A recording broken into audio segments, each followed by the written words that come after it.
Welcome to the Project, the podcast with the mission to cover every project throughout pop culture and history. I'm Sam. And I'm Lewis. And this week we spoke to some of the stars of Project Icon. Yeah, it's kind of a different sort of episode for us. Yeah. And we've already recorded a lot of that. Yeah. It's been quite fun. It's been very fun, yeah. So yeah, hopefully everyone who listens back enjoys it. It's something we're trying a little bit different, and we'd love to obviously do it in future. It's kind of rare that we get to interact with people that we talk about, because often it's old B movies or yeah. That kind of thing. No, it's fun to do, and we've enjoyed Project Icon so much that I want to just keep doing more Project Icon stuff. Absolutely. Can't wait for season 2. So if you want to skip ahead, we've got time codes in the episode description. So if you want to skip to a particular interview or skip straight past the interviews if you want to for whatever reason, to personal projects, you can do so. But before that, how are you today, Lewis? Yeah, I'm pretty good. We've just come off another bank holiday weekend with the coronation. Yeah. It was a busy weekend. So I was like, busy Friday, busy Saturday, busy Sunday, busy Monday. And it's like going back to work today wasn't great fun, but yeah. And did you watch the coronation? I watched a fair bit of it. I wasn't really planning on it, but I wasn't really doing much at the time. And I was like, I'll stick it on, and had it on the background. Watched more of it than I was expecting, to be honest. Same. I was kind of sucked into it. Like I was like on my phone or like doing various like admin bits, but it was on for longer than I was kind of planning. And then I was like, I'm going to just turn this off and watch something I actually want to watch. Yeah, it really dragged. Big royal wedding vibes for me. Yeah, I don't think I've ever watched a royal wedding. No. I watched the funeral and this. Maybe that's what I'm thinking of. Big royal funeral. They're all the same, all very aren't they? Similar, it's a bunch of rich people saying stuff about the Bible. In a big church. Yeah, that's true. that's it. But how are you? Yeah, very similar to you. Yeah, it was a long weekend in more ways than one. I wasn't planning on doing too much. Was very busy throughout the whole of it. Yeah. And just kind of settling back into the normal routine. But yeah, I'm very good. But enough about me. What's the first juicy segment, Lewis? Oh, is it this one that you mean? Project news. Yeah, it's that one. Yeah. Oh, that's a relief. I've just got one bit of project news this week, and it's a very special, topical one. Because they have announced the nominations for the 2023 National Reality TV Show Awards. Wow. Obviously, I don't care about most of that, but there's some Project Icon nominations in there, which is very exciting. So I ignore most of them, but I will talk about the ones that, we care about, which is the Project Icon ones. So there is quite a few nominees. There's some for the show in general. I'm just scrolling through to find them. So, Best Reality TV Judge, Jason Derulo was nominated for that. Mm-hmm. He's a big personality, and he was a fun judge. Yeah. Like, it's sometimes hard to translate over. I mean, there's been lots of shit judges on X Factor just because they're famous singers. Yeah. He was a fun judge. Yeah, he had some good... I think we spoke, especially in the last few episodes, when he got a chance to be a bit more involved. There was definitely some great moments from him, yeah. Yeah, so hopefully he wins that. That'll be good. Best New Show 2023, Project Icon's been nominated for that. Lovely, yeah. I'd say, considering well-deserved. Haven't heard of... Oh, actually, The Traitors is also nominated. The Traitors was good. Oh, you did like The Traitors, didn't you? Yeah. Yeah. But Project Icon's got to win for that, I reckon. We've got Best Performance in a Reality TV Show, which there is a few from Project Icon. I was just seeing if there's any others. I think that might be the last one. That's the last one we've got nominees for. Okay, yeah. So yeah, we as the show. We as the show. 4 people were nominated for Best Performance in a Reality TV Show. There is Mia Kirkland, Xyzelle, Akeem Briscoe, Nene King, and Charlie Baker. 5. I don't know if it's like a specific performance or just generally. I reckon a specific one because there's some people went further than others here. Yeah. It's a shame Dylan was nominated. It'd be interesting to see how they pick that. I guess we'll never find out because it's just one of those things. Yeah, but all 5 of them, I enjoyed. Yeah, because when I saw these nominations and we spoke about it just before recording, I wasn't sure initially if it was performances in their like character, as it were, throughout the show. Yeah. But you said that the other ones they were up against were other musical performances. Yeah, it's all like The Voice, Britain's Got Talent. Yeah, interesting. It would have been good if it said the specific song or performance there. Maybe on the show it will. On the show, which I think the date was the 31st of July. Okay, cool. I might be getting that wrong, but I think I've read that somewhere. Fair enough. So it's coming up fairly soon. Then, yeah, but it'll be nice to see some awards go Project Icon's way. Yeah, I mean, out of those nominations, hopefully at least a couple of them go their way. That would be great. Shame there's not a best reality TV based podcast award, because best post show discussion, which I still can't say. it'd be up against like what's the Talking Dead. There's the I'm a Celeb like post show. Oh, things. Is there? Yeah. See, I have no idea. Unfortunately, things like that. But I think we knock them out the park. Yeah. But yeah, that's it for project news this week. Which means we can get on to that main topic where we've got some of our favourites from Project Icon talking to us, which was a pleasure. So hope you guys enjoy, and here they are. Project. So here we are for the main part of the show, and we've got a very special guest here, Project Icon's own Emelle. How are you doing, Emelle? I'm good, guys. How are you? Yeah, great, fantastic. Thank you for coming along. It's great to finally chat to somebody from the show. Yeah. Yes, thank you for having me. So yeah, I mean, one thing we just kind of want to know most of all is like, what was it like being on the show and then seeing yourself on TV and everything for however long this has been going on for? It was crazy, to be honest. Like, every week I just turned my TV on and there was my face. I was like, what? This does not happen to people from the world. Was it a pretty surreal experience watching it all back then? Yeah, and like the majority of the time I'd forgotten what I'd said. So like I just had a very nervous Saturday of being oh God, what have I said? And it come out and I'm like, oh, what are you doing? Were there any moments particularly that, like, watching it back, you were like, oh no, like, I didn't realize they were going to show that part or something like that? So I completely forgotten. I don't know if you remember, like, when we were told about the first challenge, I went, I've known these people, 20 minutes? We're not friends, go home. I completely forgot I'd said it. And the first time I heard that, we were all sat together. Oh, in the premiere, and everyone was just like, "Is that right?" Yeah. I was like, "Oh, sorry, guys, love you." Yeah, I think we remember you being not, I wouldn't say cutthroat, but you were very like, "I'm in it to win it" from the start, which was great to see. Yeah, definitely. I was like, "I've not come to play games. You only get one chance." Yeah, well, we said it's quite funny. Like, despite being that person who was arguably the most competitive, you also seem to make like some of the closest friends on the show, like Dylan and Charlie. Were you expecting to be that close? No, they're all buggers, aren't they? Because I was like, oh, I want nothing to do with any of you. Don't care. And then obviously, like, to be fair, me and Dylan even were besties. Like, during the whole process, like, we had to go to London and do auditions before the show, and I was in Dylan's group for that. Which is probably why he picked me first for the group challenge, because we'd already worked together and it went really well. And then we also did our callbacks together as well. So me and Dylan, he was the one I probably knew the most going into it. So how was that kind of, what was it, audition process? Because we were going to ask about that, but you've obviously brought it up very nicely there. So was it quite a lengthy process getting on the show? It wasn't for me. I think, there were a few people that applied. And I think it was a bit longer if you applied, but I was scouted and I just did one Zoom audition, then down to London, group auditions. That was a very long day. I didn't even tell my job. Like, I had to leave work and then come back to work. And I was like, yeah, I just want the doctors. Like, fully went down. Classic, that was mad. Yeah, and then it was callbacks, and then it was, right, pack your stuff, you're going on. Wow, so quite a quick turnaround then for you, yeah. Yeah, I think it was literally like 2 months between me hearing about the show and then literally being on the show. Wow. So when did all this happen? Because it always looks really sunny in the show.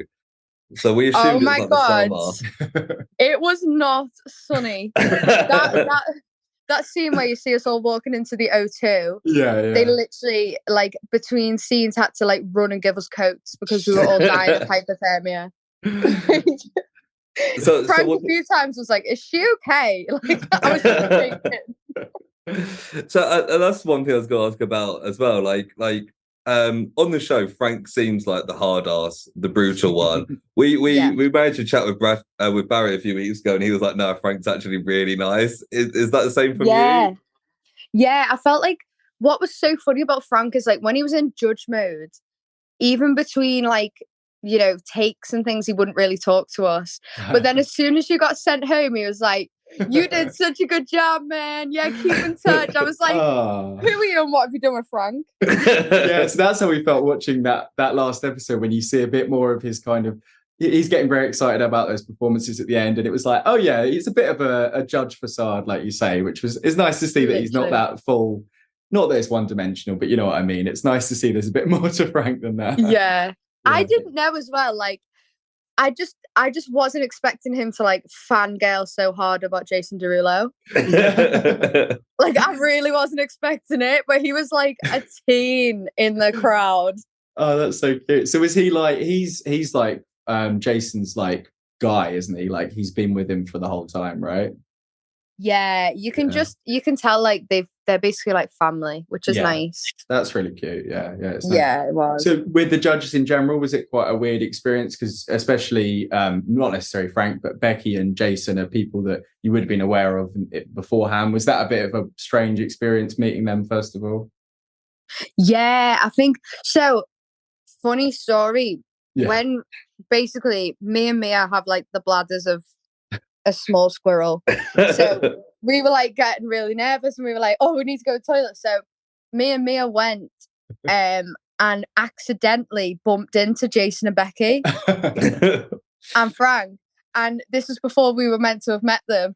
And me and Mia just like stood against the wall, and all the crew were going, "Turn around, turn around, turn around. Don't look at them. Don't look at them." And me and Mia just looked at each other. And Mia I thought she was gonna cry. I was like, "Jason, hello." Exactly. Yeah. And Mia's a big fan of Becky Hill as well, isn't she, from what we saw? So I imagine that was a pretty big experience for her. Yeah, it was. Yeah. I do think like Becky became so normal because Jason was so like he is my childhood in a person. Yeah. Like, I was so starstruck when I met him. Nice. Like on you in particular, do you reckon there was anything you did that you were like, "Yeah, I absolutely fucking nailed that one"? Like, that was brilliant. Like, any challenges in particular? I personally think the TikTok challenge, I felt like I should have solo won that. Not that I love Dylan and Barry's, but I think like when it came to like, how could they tell me that wouldn't go viral when it has? Do you know what I mean? Yeah. That was kind of my like thinking going into it, and I was a bit shocked when I was like 1 of 3. But I mean, their videos were great too. But yeah, the one I nailed, I think, was episode 3, the remix. Yeah. Yes. Yeah, I think that's one the judges thought was really good as well, wasn't it? Yeah. Yeah, that was like the best thing I've ever done. I loved it. I guess it was quite challenging reworking someone's in, because all the challenges seem like they were over such a short period of time as well. So I guess doing that whole turning it around in that time must have been a real challenge in itself. Yeah. Oh my God, yeah. We got like something like 5 hours, I think. Oh my God. Wow. But when I tell you, like, we weren't given any time to learn the song or to think about what we were going to do. Like, we went straight from the couch into the room with the producers, and that was it. That's crazy. Wow. Yeah. Like, on the way down the stairs, I was going to Akeem, "Sing your song to me again. Do it again." Just a little reminder there. Yeah. It was mad. I remember on that challenge as well, because obviously you did Akeem's song and Akeem did yours. From what we see, like, you seemed really quite uncomfortable about Akeem doing your song. Like, was it really weird knowing that song and then seeing someone else do it? I think what I was more like, I wasn't upset. I was just more confused that I think he just disregarded the majority of my lyrics. And I think it's probably because he didn't want to learn them. So obviously, like, if he's rewritten verses, then, you know, no one can tell him that the words are wrong. Well, for Akeem, that's probably a safe game to play. Literally. But then, like, he only kept, like, what was it, 3 lines of my song and then got the words wrong. I was like, Akeem, mate. He'd basically written a rap and I learned every single lyric. You know what I mean? Yeah. But what they didn't show, so basically everyone was dead nice about each other. So, like, you know, Barry and Nena, they were like, you smashed it, I loved it. Like, Dylan and Mia, even when, like, Mia messed up, Dylan was like, it's fine, you smashed it. And then Frank was getting quite annoyed and he was like, you're all being very, very, very nice about each other. Like, I want to hear honesty. And this was before Akeem got up to do my song. And I thought, challenge accepted. Do you know what I mean? Yeah. So Frank's to blame for that. Literally. And then like I heard him get my words wrong and my face went, oh. And then all the producers were like, ask Emelle what she thought. I think we thought that was what was happening. We had that little moment where we were talking about it. We were like, oh, Emelle was the one who made the most kind of comments on that. And we were like, I wonder if somebody kind of, you know, pushed that into happening there. So it sounds like that's kind of the case though. Yeah. I mean, don't get me wrong. I could have said, no, I loved it. Do you know what I mean? But, yeah, of course. But yeah, I decided to be a bit messy. Well, was there anything like that or with other people that was shown that you kind of were really kind of surprised at when you saw it on TV? I was really shocked by, so at the start of episode 4, you see me say, Nena is my biggest competition. Yeah. But you'll notice that I'm in the clothes that I wore at the start of episode 3 because I said it after the O2 challenge.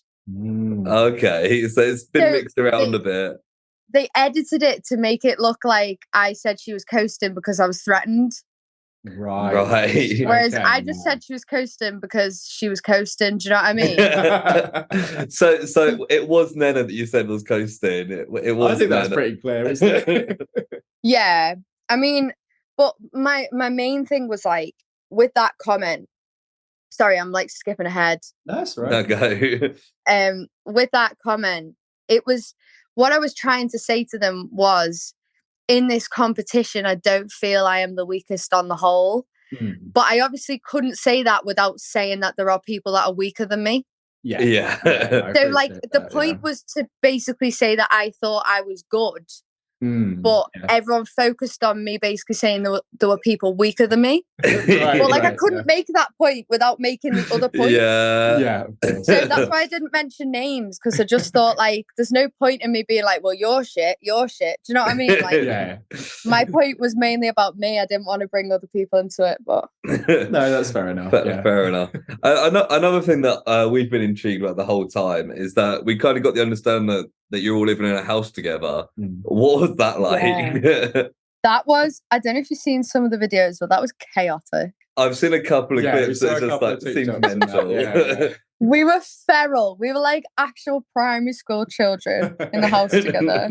It was brilliant though. Like every night we'd all like sit down and watch like 10 hours of the best come down with me moments and nice. all the Bad Girls Club and all that. Like we loved it. Like Barry cooked us all a meal one night, and then one of the welfare team cooked us a roast dinner. Like we were definitely a family in the house. Yeah, it certainly seems like it in those after, those behind the scenes videos we've seen and stuff. So how long was the whole process for you anyway? So like, because obviously it seems to us like maybe it's one day after the other. Did you have many kind of off days in between and that sort of thing? So after first episode, this is probably why you were all like the whole Charlie thing came out of nowhere. But for me, like for me and him, it felt like it didn't. But we had 3 days off after the first challenge. Right. Which is the longest we had off at all. And we weren't allowed to like really go out. We were only allowed out for a walk. Right. So like me and Charlie were going like walking dates. Right, I see. Yeah. That was all we could really do. And we like snuck into Manchester and bought Xyzelle a bath bomb, and it was just dead funny. Like, but yeah, we had 3 days off, but every other time we only had 1 day off. Really? Okay, so it's pretty intense back-to-back stuff then. Oh yeah, Yeah, definitely. And it was like a lot of time in our days off as well, they'd say like, learn this song, or have a look at this, or think about this. So you were just spending the whole time stressing and guessing what the next challenge was going to be, really. Yeah, another thing with that is obviously the format of the show is two people have to sing to save their ass at the end of it. Did you have like a set list of songs that you were like prepared to do that for, or was it just like you've got to pick a song right now, do it? Yeah, no. So we, before we actually even got into the show, we had to pick a list of 5 songs. Right. And then they'd basically go through and check that we could do them on BBC. So my first choice of song was Zombie by the Cranberries. Right. Okay. Yeah. And I'd spent the whole time preparing this song, and then in episode 3, they came to me and said, by the way, if you have to sing, you can't do that song. Did they say why? Because they were like, it's got loads of IRA references, and I was like, fair. Oh, fair. Yeah. That makes sense. So I had to be like, right, rethink. Then I said, can I do Before He Cheats? They were like, no. And then they were like, basically the only song on your list that you can do is Young Blood. Yeah. And that was the bottom of my list. Oh, shit. Oh, God. And I was like, great. And I was like, after episode 3, though, I was like, it's fine. I don't reckon I'll have to sing. I don't reckon I'll have to sing my house anyway. Yeah. Well, so like on that, obviously, episode 4 was when you were eventually dropped. Was there anything you would have done like differently in the episodes overall to kind of you think you could have done better, or just differently because you think it would have been done better? Personally, I feel like if I would have gone like more sexy with the video and a bit more like, I don't know, I think I would have dropped the concept, because I think we went very concept and the other team went very like visuals. Yeah. But when we were told what they were judging us on, they were like, we want to see a fully formed idea. We want to see, like, they put a lot of emphasis on it being a cohesive, like, storytelling music video. So me and Dylan, like, planned the music video to the minute. Like, we had an actual graph of how we were going to do it. Whereas the other team just kind of went in and were like, I just want to look good. Do you know what I mean? So I feel like, looking back on it now, had I have known that's what they wanted, I would have done that. Yeah, no, I feel like when we were listening back to when we were talking about that episode, the way that it was judged didn't necessarily match up with what we'd seen them ask you to do in the episode, because there was lots of talking about pop star quality and these things that felt a little bit kind of vague and weren't necessarily what they'd asked you to do at the start. Do you think that's fair, or was that more the way it was shown? I thought so. I also thought that it was, I don't know if you noticed, but like, if you see the way that they kind of coached me through it, they, like, I would say I'm worried and they'd be like, fair, you should be. Yeah, I was that was like, a little bit harsh. And then I'd go into an interview and they'd be like, how do you feel that you're really struggling today? And I'd be like, thanks for reminding me. Whereas like the other team, you'll see like Nena says, oh, I'm feeling really scared, and he's like, you got this. And then with Mia, he like brings a dancer to show her what to do, and you know what I mean, like we got none of that. No, I did see that, and I think we kind of noticed that, and we weren't sure again how much of that was the edit and how much of that was just the way it was. But it sounds like from your saying, maybe they were kind of leading it in a certain direction for that episode. Yeah, it did feel like as soon as they maybe didn't set out for that to be the narrative, but as soon as they saw me struggling, they were probably like, this is brilliant. We can use this. Struggling, like, shock exit. That sounds brutal. Yeah, it was that episode. I had to speak to my parents a few times that episode. I was really struggling. Yeah, it looked quite rough, and like we did feel for you in that episode. Thank you. I was a shell of a human at the end of that episode. At least you were doing it with Dylan, and that's probably one of the better people to be stuck in that situation with. Yeah, and I was so, like, I've said it to Dylan, and I say it all the time, like, I'm so happy that that's who I went home to. Like that, it could have been so much worse for me. Yeah, Like, that's fair. Technically, I came second, so yeah, I guess so. Yeah. So like, did you apart from yourself, did you have a feeling that you thought Dylan was going to go all the way and win it, or did you think somebody else was like a front runner?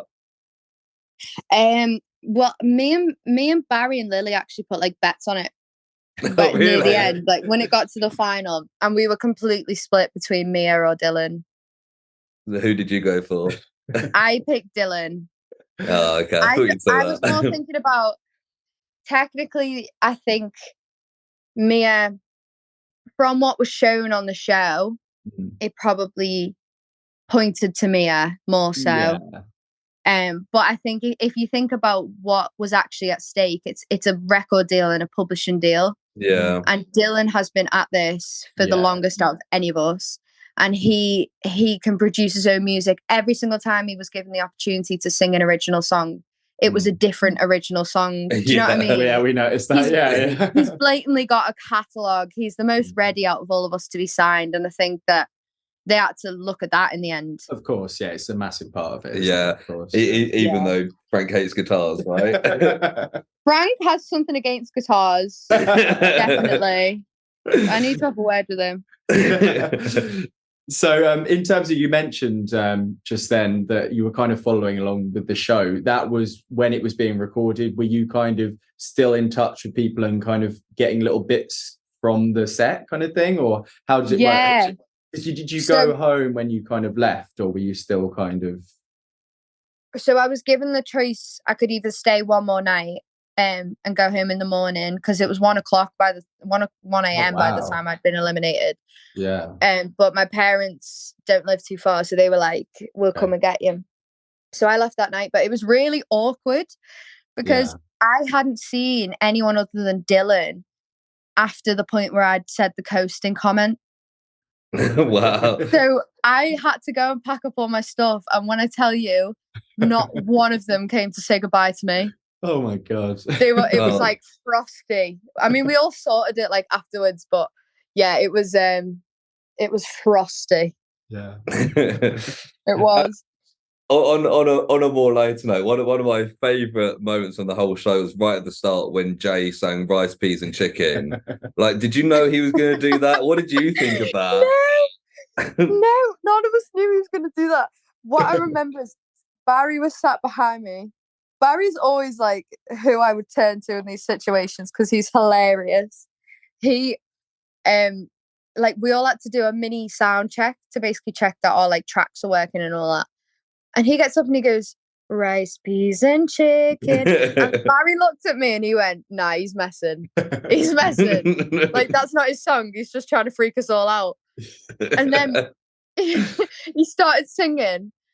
And like, when the cameras cut, Barry just like turned to me and was like, "I can't believe that's just happened on live TV."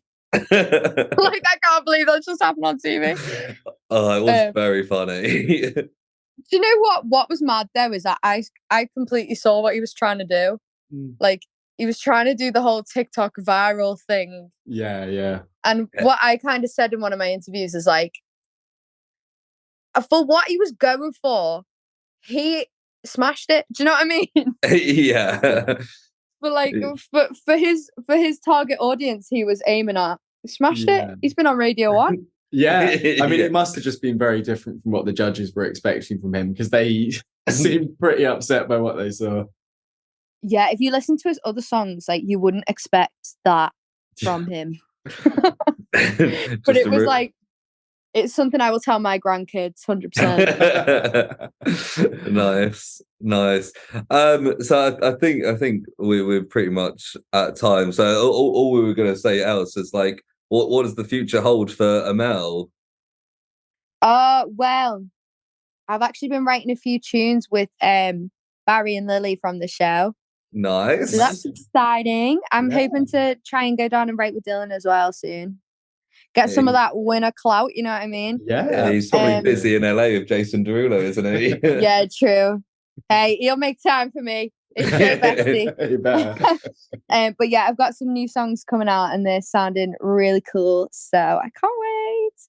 Excellent. Yeah, well, I just want to say again, thank you very much for taking the time to come on our little show and have a little chat with us. And we really appreciate it. Oh, thank you. And thank you so much for having me. And thanks for providing me with so much entertainment after the show as well. Like, it was so cool to see you all talk about it. And I literally couldn't wait to see your podcast. I would listen to it like double speed on my lunch to try and get through the whole thing. Oh, that's so nice to hear. Thank you. You guys are brilliant. Project.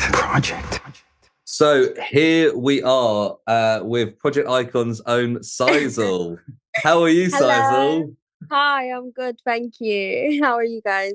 Yeah, great. Lovely to have you. Thank you so much for taking the time to come on our little podcast. Yeah, of course. No, I enjoyed your reviews, so why not?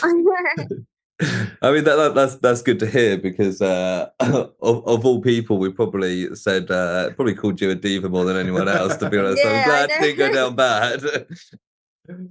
Well, no, I found it funny, you know what I mean? So like, yeah. And like from what was shown on TV, fair enough. Yeah, so that actually brings up a question there. So was there anything particular that you were shocked that they showed that you didn't think they were going to show, or the other way around, that things that you thought they were going to show that they didn't? Anything come to mind? Yeah, I think it is the other way around. I was more like shocked with the things like I wouldn't say didn't show, I would say couldn't show, obviously, because it's only an hour. You know, of course, like the team has to cut out some things so that it all fits. So but yeah, definitely quite a few things. Like, as I don't know if you guys know, but filming was like 3 days in one episode. Yeah, it sounds pretty intense from what we've seen. So to cram all of that in like 1 hour it wouldn't have been possible. But I think I was expecting them to show like when we were collaborating, like for them to show me asking people for like feedback, like more than anyone else. I would be so like, yeah, I would be so on board with like, guys, what else can I do next? Or like, how can I do better? And so when you get those brutal honesty from like, say, Barry or something, what they're not showing is I was asking for it. Right. Yes, yeah, I would be the one asking the questions like, oh, so where should I do? What should I do? And then Barry would be like, oh, you should watch when you're stepping on people's toes. But then it's like they cut out me actually asking, and then like, so yeah, just little stuff like that, which is like, of course, as fair as TV, you know. Absolutely, yeah. So they definitely try and build a bit of a narrative there, and you know, part of it being you being a diva, it kind of played into the whole thing, didn't it? Yeah, it wouldn't have made sense if they like showed me like actually asking for like, what can I do better? What can I improve? You know, so it was right. Yeah. So you mentioned Barry. Obviously, on the show, it's made out to be this like big rivalry between the two of you. Like, how accurate is that? Like, yeah, at the time, this was filmed like ages ago. Yeah, at the time, it was definitely it was a thing, obviously, but me and Barry was just both really mature. That when the cameras came off and when we got home, it was like, it's nothing personal. Like, that's what the situation was, and sure. yeah, fair enough. So like well, we know that you all like lived in a house together. Like what was that like living with these people you're competing with? We've seen some like behind the scenes stuff, and it looked pretty like mental in this house. Yeah, it was fun. Like, that was the most exciting bit of it, was getting to experience, like, it felt like a uni accommodation, I can't lie, but just with musicians. And I didn't go to uni, so it was my great uni experience. Amazing. Yeah. Nice. So what was the experience like getting on the show in initially? So what was that like for you? What did you go through? Any auditions or anything? Yeah, so the auditions, well, from the moment they emailed me up to the moment I found out I was going on it, it was like from August till November. Oh, so wow.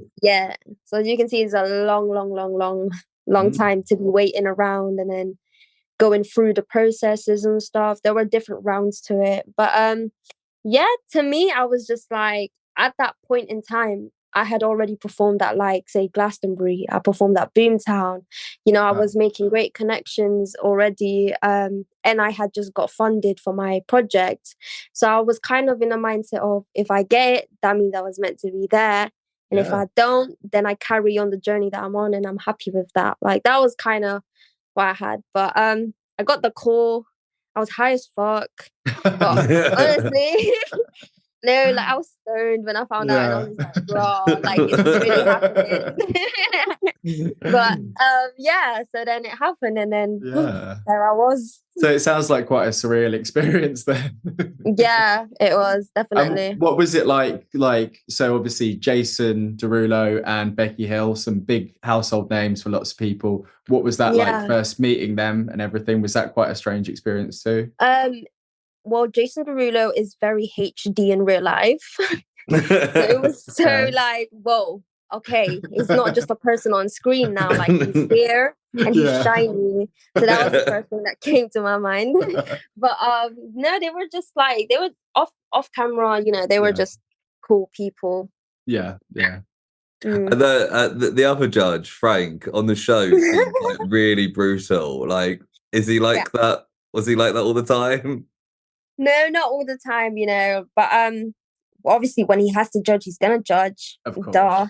But say, like, after I got eliminated or something, he came up to me and he was just like, Xyzelle, like, keep that confidence. That is the main thing that's gonna take you to places. Like, never lose that and stick to your niche.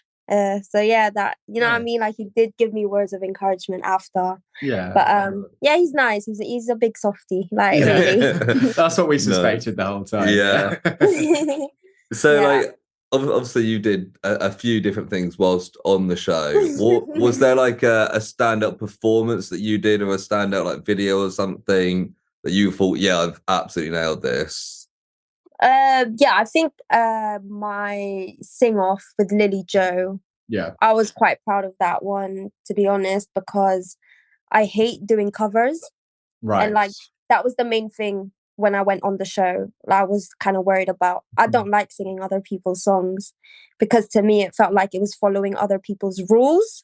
And that is the main reason why I started songwriting, was so that I could make my own rules. And then to be in a competition and then I have to sing a cover, and I'm not comfortable with covers, it was kind of like, wow, okay, this is out of my comfort zone. Do you know what I mean? Like, this isn't me singing my wavy tunes. This is actually me trying to prove something now. So that one was like a highlight for me. Nice. Was there anything that you would have, like, if you were given the chance again, that you would have done differently? Oh, definitely. I feel like the first song that I did, it was probably too niche. It was too trappy. And you guys didn't see it, but I did a rap verse. They didn't show it. Yeah, so it was what I did on the first performance was it was a hook to a trappy song. So you didn't get to see the strength of the song, which was the flows and the like kind of, so so if they were judging based on vocals, which I thought they really wasn't going to be too focused on, because I thought the whole premise was like, you don't need like a singing voice, it's not enough. So I was like, okay, so like, I can be flowy, I can be rappy, cool. So it's like the artist is the whole rather than specific parts of it. Yeah, I understand that. So then looking back, I should have just sang my songs where I was actually showing my vocals more. Yeah. So yeah, that is the main thing. Maybe their first impression of me would have changed their decision on the TikTok challenge. Yeah. So speaking of first impressions, I think one of the highlights from the show, not involving you, was Jay's rice, peas, and chicken. Yes. Did you know he was going to do that? No. Oh, well, there was a sound check. I didn't know whether it was a warm up or whatever not. Yeah. But, I think it was a case of like, okay, I kind of get he was trying to go for the UK Afro thing, so I didn't really deep it. And then obviously when he got the feedback, I was like, down. But nothing was funny at that point. Like that was that at that point it was 8 p.m. and we woke up at like 5, 6 a.m. So like yeah, so when people ask online how did no one laugh, it's like no one's trying to laugh because like hours of filming already and there's pressure, you don't know when you're next. Like yeah, it's serious business at that point, wasn't it? I mean the whole thing was, you know, but yeah. Another a big part of the show was at the O2 with you and Akeem had a moment. What were your thoughts of that like after? Because oh, that's another thing as well, to be fair. Like I didn't realize how beefy it looked like it looked until after the show.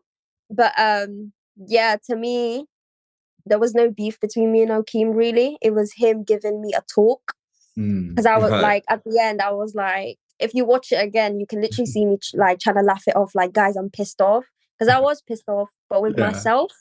And I did clarify that to everyone. I was like, I'm so sorry that my energy is like this. It's just, I'm really angry with myself. And then that's when Akeem stepped in and gave his big motivational speech to me. And one of that was like, I know it's hard to get over it right now, but you have to get over it. That was like a part of like a come on, Xyzelle, like come on, like don't let this like push you down or something like that. But obviously with the music going ding ding it just made it look so beefy. It was very funny. It was a very good moment from that episode. And then cutting that one line from Akeem was just great. And obviously later that episode you went and spoke to the judges about it. Were you like encouraged to do that, or was that something you were like, no, I'm just gonna do this? I think I can say, but like like they came to me, like they asked me like, oh, so you did want to, you know, like, I mean, you can see that at first Ryan does ask me, would you tell the judges like if it came to it? I said yeah, thinking that if the judges asked me what happened, do you know what I mean, like whilst we're all on the couch and stuff. And then the producers obviously came to me and was like, oh, do you want to tell the judges? And then in my head, I was like, yeah, sure. Why not? Like, why not? I asked Akeem, is it okay to tell the judges? He said, yeah, tell your truth. And then it was a case of like, okay, cool, but I'm going in there to like say what happened, but like I don't think you matter too much in it. In my head, that was my intention in it, to like just say, listen, it wasn't the in-ear monitor, because if that's what you're judging it on, it's just like I don't know the song enough. But when I did say it was Akeem's fuck up, I did say like that doesn't even matter. Obviously they cut that out. And me actually walking into there, like I did expect them to expect me. So I didn't realize the scene was I was interrupting. Yeah, I did. There was a miscommunication between me and the producers, maybe, I don't know. But I did think they was expecting me, like they were calling me up there. Yeah, but well, it wasn't. It adds into that whole drama narrative, doesn't it? So it all works out very well for the audiences anyway. But I was very confused when I was realizing, oh, they don't know it's me that's coming up. They're not expecting me. So I just had to kind of just like, okay, here I am now. With it, So was that like one of the moments watching it back that you were like, oh damn, like it was quite different to how I expected it? Yeah, of course. Like, do you know what I mean? But I have, like I was obviously like, oh, okay, then, you know, like I felt like I went in there 100% transparent and like just 100% me. And do you know what I mean? So obviously, if you give kind of a lot, you know, they can only so much they can take on board on TV. So then it kind of adds on to that whole narrative. But I've kind of accepted it for what it is. Do you know what I mean? Fair enough. So you've mentioned Akeem a couple of times. I don't know if it is Akeem, but was there any of the contestants that you were like particularly close with, that you just like hit it off with and became really good friends with? Barry, Lily Jo, and Emelle, actually. Oh, nice. And Charlie. But funnily enough, the people that you guys thought that I just didn't like or we didn't like each other. It's them. I love them so much now, honestly. Like we've had so much laughs, and Yeah, we can look back at the Nice. whole thing, just like we made great TV at the end of the day. Yeah. Absolutely, yeah, you did. When did you say this was all? When were all the episodes like recorded? November to December. So Okay, yeah, quite a while ago then. Quite a long time ago. So all the fresh reactions was just like, oh, this has happened to us ages ago, but damn, people's coming onto my page telling me about what happened months ago. It was weird. Yeah. So apart from yourself, was there anyone that you were like, yeah, I think they're gonna win? They seem amazing. No. It was just straight away for me, like, no. Like, there was no other person I could imagine in my head. Like, she was my roommate. Right. So maybe it was like a bias, or because I actually got to kind of have chats with her, get to know what she does and stuff like that. But yeah, in my head, I was just like, Nana's gonna win. Yeah, she nearly did, to be fair. So, so you were happy to see her in the final then, were you? Yeah, she's such a queen, honestly. Like, she gave me so much. I learned so much from her just from being roommates with her. So yeah. Yeah, nice. Actually, on Nena, we commented on like Nena always had the most like amazing dresses and stuff. Were you given like a list of like, you have to wear this for this performance, you have to wear this? Oh no, you don't. You just basically before the show, before you even go to Manchester, they ask for like they ask you to make outfits for like just put together outfits, basically 12 of them. They don't tell you for what, for this. No, they just outfits. You send pictures of them, and then they don't really tell you what to do other than that. Except obviously I wore a brand, but then they told me to take it off. But yeah, you're not allowed to wear brands. You're not allowed to wear brands, like things like that. But other than that, I guess that makes sense. Cool. So I think we're just about that. So I think one important thing to ask you is like, what does the future hold for Xyzelle? I'm now going with the independent route. Of course, I gotta keep going. You know what I mean? I have an EP coming out. I got performances lined up. I'm nominated for an award, which is weird. Nice. And then at that award show, I'm performing. So it's really, it's a big one still. So that the National Reality TV Awards, I'm really happy about that. Wow, nice. That's exciting. Where will we be able to find like your EP? Will it be on like Spotify and stuff? It'll be out everywhere. I'm gonna have a sweet music video to come along with it. But yeah, it'll be all out. See what I've been working on the past couple months. Fantastic. Excellent. Well, thank you very much for taking the time to come and talk to us again. Of course. I love talking about Project Icon, honestly. Like it was such a great experience. So yeah, thank you for having me, guys. Lovely. It's been a pleasure talking to you. Project. So that was good fun. I thoroughly enjoyed that. I hope you guys did too. But it does mean that we're now on to the next segment, which is called Personal Projects. I haven't even told you about my personal project. So, Sam, what have you been watching, reading, doing, playing, writing, or interviewing, or anything else? Well, I've been interviewing a few people. No, you've already heard all that. You don't need to hear any more of that. No, I watched a comedy special. A what? A comedy special. Oh, okay. Done so much talking today. God, I can't believe it. A comedy special on Netflix from John Mulaney. Oh, I keep seeing that You've probably advertised on seen like some TikTok clips and stuff of it. Yeah. So John Mulaney, stand-up comedian, did a stint on SNL as writer and performer. He was alongside like Pete Davidson. A stint in Rehab, which I think he mentions which a lot. is a lot of the content of this. So yeah, it's a special that's on Netflix. It's about an hour and 20 minutes. So it's a decent length comedy special filmed earlier this year in Boston, I think he says. And there's some introductory kind of bits where he talks about various bits and bobs about how he always loved attention when he was growing up. It's very entertaining from the start, but quite early on, he goes into talking about his drug problems, his drug addiction. He had quite a severe addiction to lots of different substances, and he's quite candid about it. And he talks about like his intervention and how lots of the people at the intervention were comedy stars, and it was quite a surreal experience for him and stuff. But it's thoroughly entertaining. It's really insightful into like his perspective on it. He doesn't go too dark. Like it's not. Yeah. He talks about his low moments, but it's like in a funny spin. And there's just some funny bits about like when he checked in, when he was he seemed to check himself in, but it was with the push of other people. He'd been up for like 50 something hours at that point, so he was like, it was I heavy. think I saw a clip of him talking about like when he was there, he kept expecting people to like recognize him, but like nobody did. And there's a bit where like they were trying to sedate him to like, he was in the detox clinic, and they were trying to sedate him so that he could go to sleep after like 50 so hours. And he was like talking about how he built up such a strong tolerance to sedatives. It was really hard to like knock him out.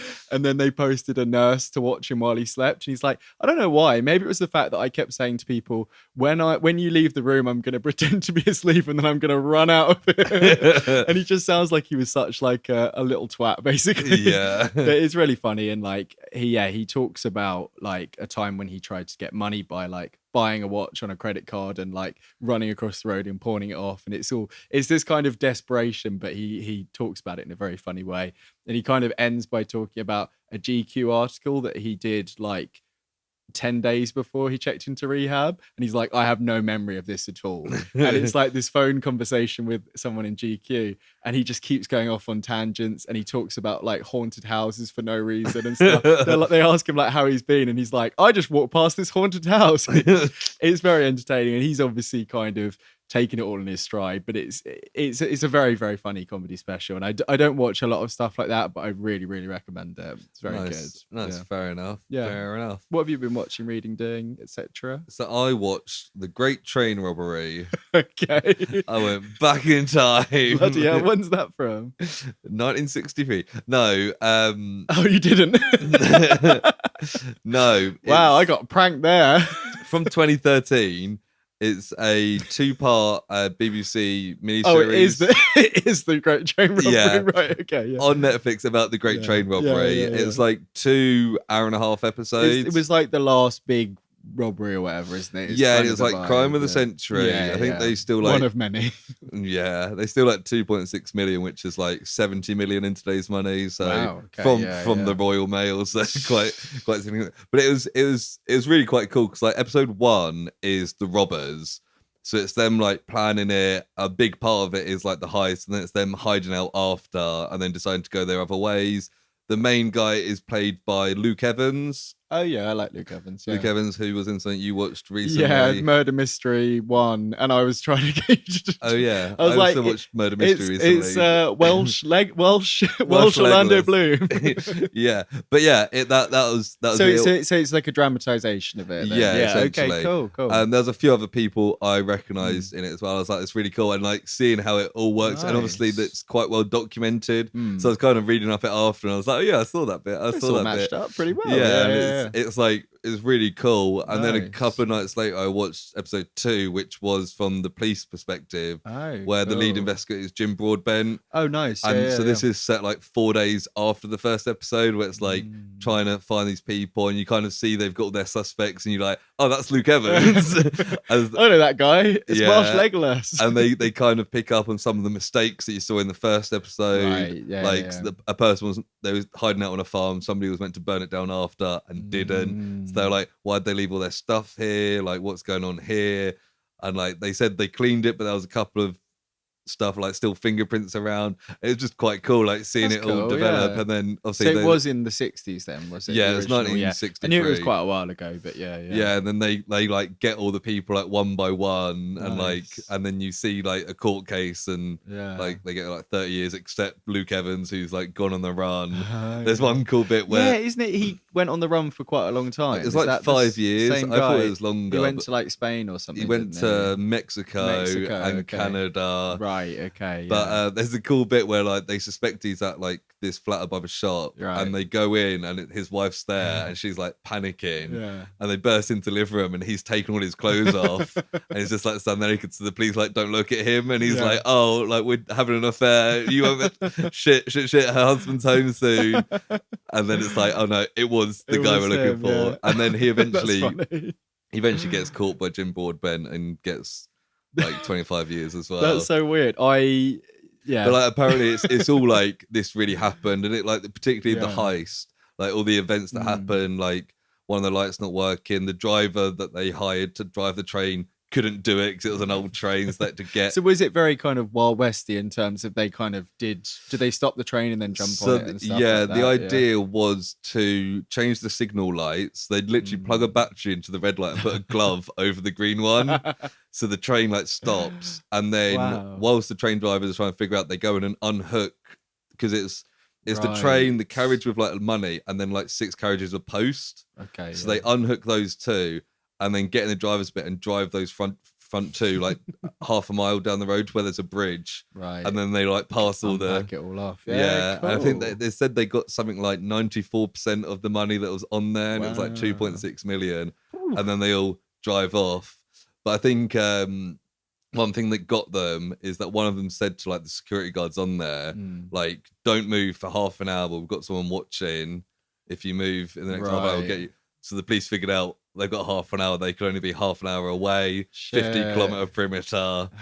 And then they were like, shit, they're going to find. Because they were planning on staying at the farm for like a week. Right. And wait for him to cool down. But then they're like, they're going to be here I guess like tomorrow. if they thought about that afterwards, they'd be like, they'd say an hour. And then, you know. And there's a big thing as well. Luke Evans' character gets pissed off about how much money they've stolen, because it was meant to be like just under $1 million. Oh, right. So they took too much. Yeah, and he's this is now the crime of the century. Like, everyone's going to be looking for You want us. it to be like a smallish crime. Yeah. A small, big crime. Yeah. And then like everyone's all shocked about the sentences they get, because it's like, they're like, people like get less for rape and we're getting like 30 years for robbing a train. Yeah. But yeah, it was really good, really well made. Like, there's a few other cool, people in it I recognize. I was like, yeah, I saw it on Netflix a while ago, and I was like, I'll watch that at some point.